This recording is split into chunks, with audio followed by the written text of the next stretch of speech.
Hello and welcome to another episode of the Agency Leadership Podcast. I'm Chip Griffin. And I'm Gini Dietrich. And it turns out it's not just another episode It's not. of this podcast. It's very exciting. Through the magic of counting, we believe, as best as we can tell, Right. We think, according to our producer Jen, that this is episode 300. And so we're going with it. We are going to stamp it and say this is the 300th episode of this podcast. This is a big accomplishment. Remember we sat at a restaurant across from Wrigley Field and talked about doing this, and here we are. That was, 7-8 years ago now? Yeah, pre-pandemic for sure. Long time ago. Yeah. I had hair back. No, I didn't have hair back No, then. you did I still not. was bald. But yeah, who would have imagined it would still be going this many years later? I mean, It's we're no crazy. FIR. We're not up to episode 4,722 or whatever Shell and Neville are up to. But nevertheless, it is an accomplishment. And so we thought we would recognize this milestone and maybe do a little bit of reflection on those 300 episodes. Yeah. So we were joking with one another that this is probably the most prepared we've ever come for one of these episodes. We actually I am fairly certain it is the most prepared. We've actually exchanged a few emails. We did a little research. Yes. We got Claude involved with it. I mean, we've put some effort into this one. Yeah. So I think what we both were looking at is a couple of things. One, sort of what has shifted over 300 episodes, which is several years, right? And we have had many things happen during that time, including a complete shutdown, where many agencies, if didn't go out of business, got very, very close, myself included. It was a rough time. So a lot has changed. And so we want to talk about that. We want to talk about sort of where our own thinking has shifted over the years, especially around AI and some certain things. And then at the end, we'll do a lightning round. Excellent. Well, maybe we can start with some of the things that we've talked about a lot over the course of those 300 episodes and being, lazy, efficient, whatever you want to call it. I decided to ask my microchip assistant, which is backed in part by Claude, to assess the episodes that we've already done and find the common themes that we talk about a lot. And so there were 10 common themes, and I'll run through them quickly, and then maybe we can react to a few of them. But not surprisingly, the first one is the importance of good communications. Yep. I think we do talk about that one a lot. Understanding your financials, obviously we beat that one to death. Yep. One-to-one meetings, obviously that is my pet project, to try to get every manager to have one-on-ones with every single one of their direct reports every week. Pricing and positioning, obviously that's a common topic, not just for us, but everybody in this space. So that one's not particularly surprising. It always depends, right? That is how we sign off. That should have been top of the list. It should have been that's my biggest issue with this microchip analysis, that it doesn't prioritize. At top of the list. Build to own, obviously something that I talk about a lot in various forms. I haven't done a good job of always, branding it as such, but focused on that. Talking about the agency owner modeling behavior, and that everybody takes their cues. When we talk about agency culture, it's all about what the owner themselves does. So that is important. We talk about the idea of having some kind of focus and saying no to things, not just doing everything that you could, serving every client that you could, but really having a plan. We talk about learning from mistakes. We've made a lot of them over the course of our careers, but we try to learn from them.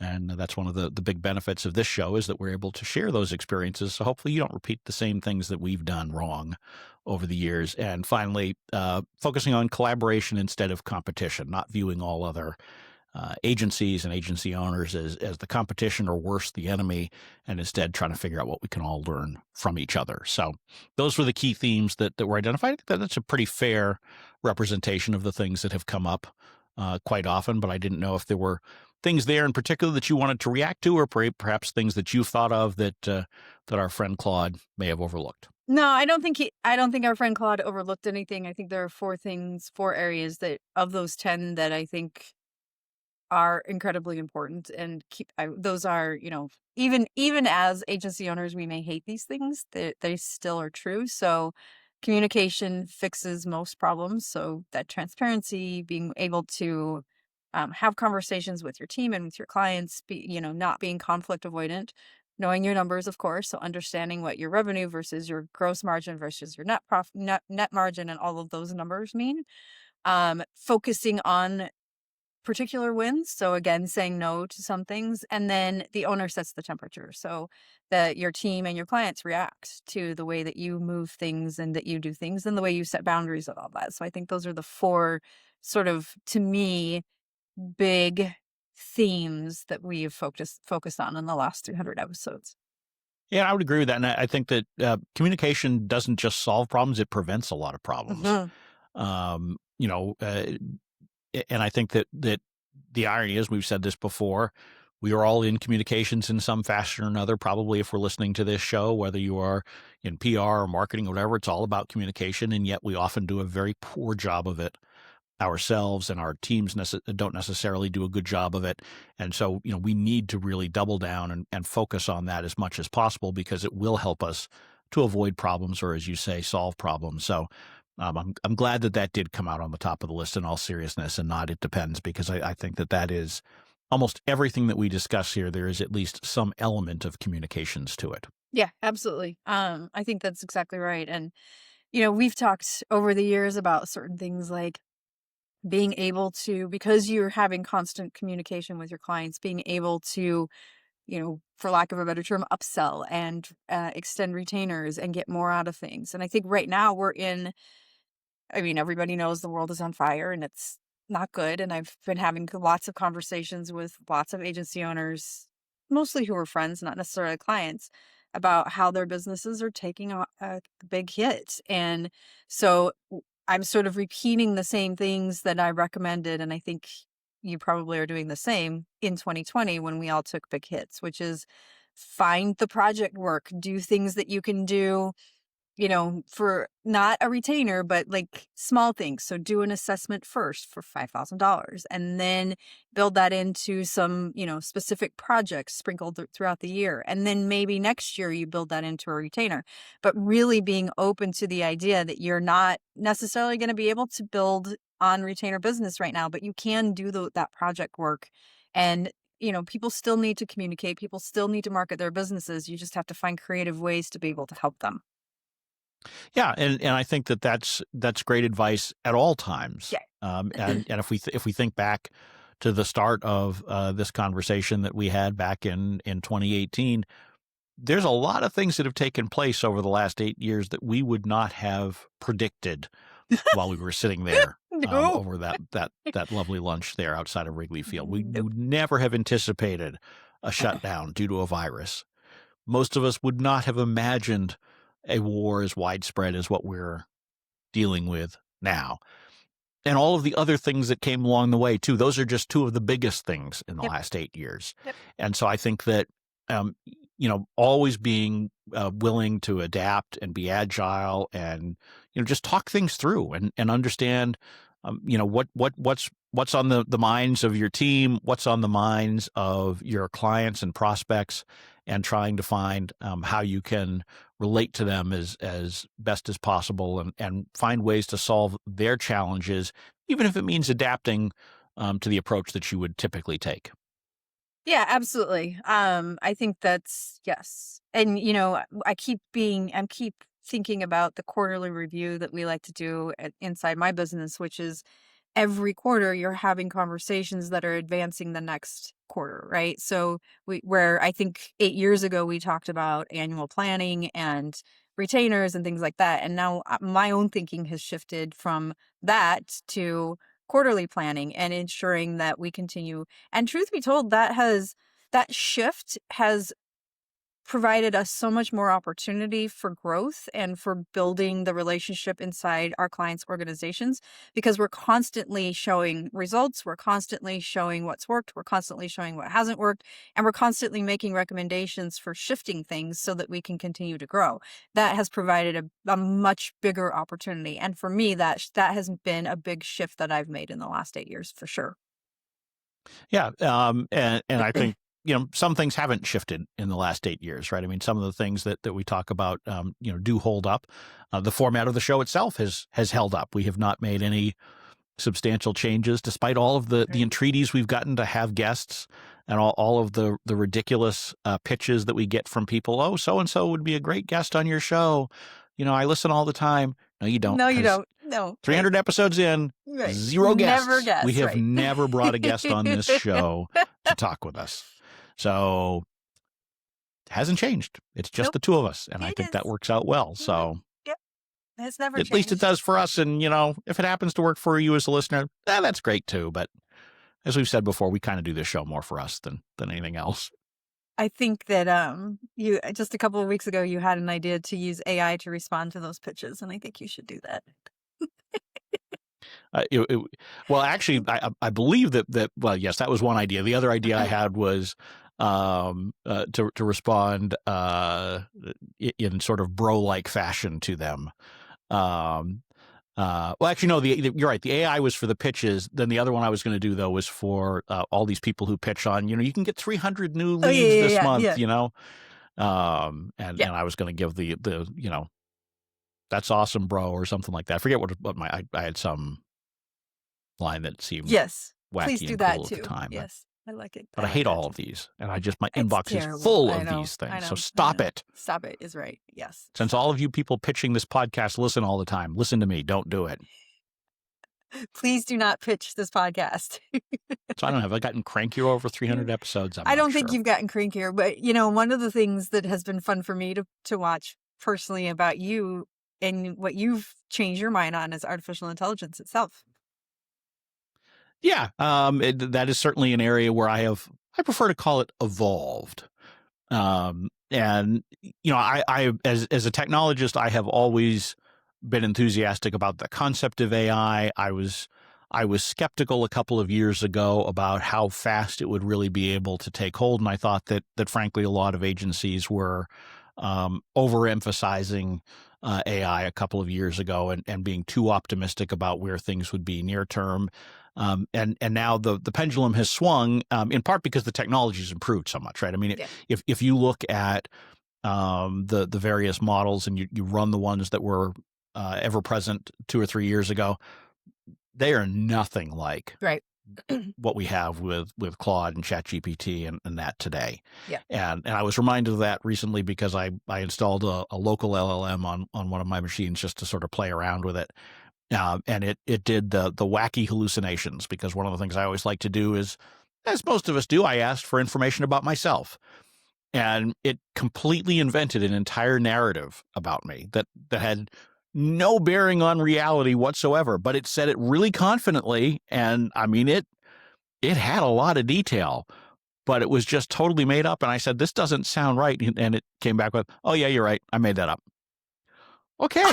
And this is one of the, I forget which, it was one of the Quen models, I think. Wow. Oh no, it was, no, it was one of the Google ones. But anyway, it doesn't matter what it was.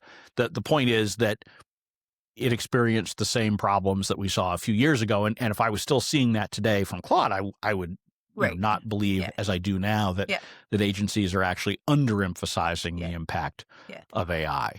And we're seeing it evolve at such a rapid pace that I think you really do need to be coming along with it and not continuing to fight it, which I still see way too much of in the agency industry. And I think that is something that really hasn't changed over 300 years. 300 years. 300 years? Jeez, we are older than dirt.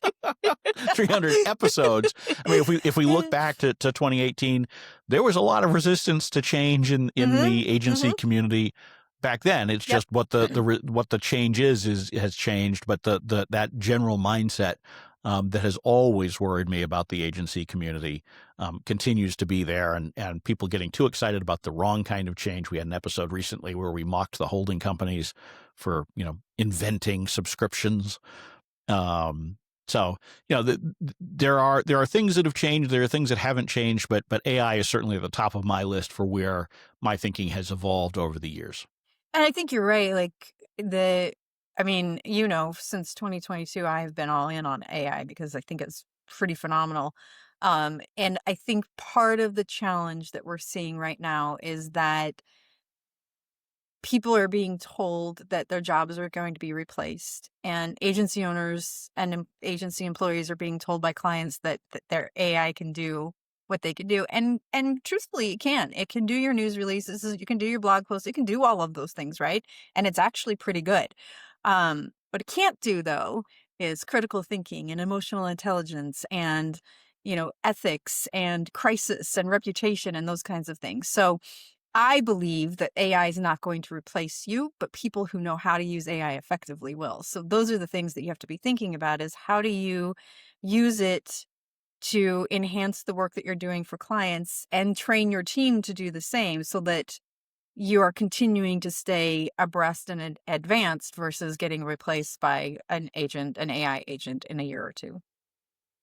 See, I guess the pendulum has swung so far for me that I actually disagree with you on most of the Yeah. things that you had on your list that AI can't do, including the things that people tend to put at the top of their list, emotional intelligence. If you look at, I mean, there are a lot of people who are effectively using these chatbots as their therapist because it is good So dangerous. at perhaps. However, that's the reality, right? And so people are perceiving it to be more emotionally intelligent because it's responding in a way that a lot of our, human friends and acquaintances might not for whatever reason, right? Because a lot of people, even if you have good emotional intelligence, it's different than how you actually communicate with somebody about that, right? So I think that there are a lot of areas where the AI, if not today, in the very near future, is going to be able to do it just as well as most of us in our jobs. And so we need to think about how do we do more? How do we apply that extra human bit on top of it? And I'm not intending to turn this into a whole AI show again. We've done a couple of those. I'm sure we'll do quite a few more. But I think that the fundamentals remain. And when we think about the importance of communication, that is still a piece that, at least for now, we have the human touch that we can apply to it that the AI can't. And so, we want to make sure that we're finding ways to weave that in. But a lot of the strategy and details, I mean, that AI is absolutely coming for your job on that. Yeah, I don't know if I necessarily agree at a strategic level. I think that you're right if the inputs that you're giving it are correct and strategic and smart. Like, I will give you a really good example. We finished the PESO model certification a month ago. And it took me took me about 6 hours for every lesson. And there are 10 to 12 lessons in every module. So it was a significant amount of content creation and thinking for me. And I used AI for some of it. I used it to help me organize it and to help me outline and those kinds of things. But I did the actual work, right? Fast forward to today, I'm working on the recertification. So I took all of the scripts and videos from 2020. I took all of the scripts and videos from 2024 when we did a refresh. And then I took all the scripts and the videos from this new one and I put them all into a folder. And then I used Claude Cowork and I said, here's what I'm trying to do. I want to show, because the 2026 version has changed so much, I don't necessarily want people who got certified between 2020 and 2025 to have to go through the whole certification again, but they do have to understand what all these changes have. So I prompted it, and it probably took me about 90 minutes to prompt it the way I wanted it. But the output, because it has so much content, is so good that it's taking me about an hour a lesson now instead of 6. So I agree with you that I think it can do those things, but I think it still needs us to provide the correct inputs to understand what kind of output we're looking for and really to understand strategy. Because if you don't understand those things, it's still going to give you slop Right. regardless. Right. I mean, it effectively, as we alluded to on a recent show, it's turning everybody into managers, right? So Yes. even if you were not a manager before, you are being forced to manage the AI effectively as an employee, and so you need to understand how to do that, and so Yes. it puts a premium on management skills, which we know is a large area of weakness for most small agencies in general, even before the era of AI. So. Well, before we run out of time, I know that you also had an idea for a lightning round, and as I said in our pre-show conversation, I mean that basically is what all of our shows are. It's just a lightning round because we come up with the topic 30 seconds before we hit Right, record, right, and neither you nor I have any idea. I don't even know what my opening is going to be, right. as is painfully obvious on some of the shows. I certainly don't rehearse the closing out because a number of those are really crash landings at best. So, so let's see. I know you did share these questions with me in advance, but I didn't really have a chance to look at Okay, them. So good. That'll let's make it see where better we then. go with this. All right, you ready? Sure. Worst advice agencies still believe. That you need to grow by adding more clients. Oh, I think the not tracking time one, like everybody's like, we don't track time. We don't bill by the hour. Okay, don't bill by the hour, but you still have to track time because otherwise you have no idea if you're profitable by client, by employee. You still have to bill time. Best decision you ever made that felt scary at the time? Hiring my first employee. Oh, I would agree with that. Yep. Totally agree with that one. A red flag you now spot instantly in prospects. Unreasonable expectations. Yeah, I'd say especially if they can't answer the budget question. Bye. Yeah. I mean, to me, it's that with the expectations, it just, my experience has been if someone comes in expecting something, it's almost impossible to talk them back to a reasonable place. So if someone's coming in with wild ideas, you're going to get me in the Wall Street Journal next week. Okay. Unless they immediately capitulate as soon as you point it out. Yeah. Probably not going to work out. No, that's a good point. All right. And then this is the last one, aside from what we've already talked about with AI, and I was wrong prediction from early episodes. I mean, usually I'm so right that it's really hard to think about what I might be wrong about. I mean, to be honest, AI is really the thing that jumps out for me where I've had a clear change of position. I'm not, off the top of my head, I can't think of anything substantial that I've significantly changed. Yeah, What I don't about think you? I've necessarily changed my mind, but I've evolved on some certain things like, growth from more clients to better clients, from hiring the best to building systems and process, which, 8 years ago, if you told me I had to build process, I would have been like, but now I understand the importance and value in process. Yeah, I still don't want to build it, but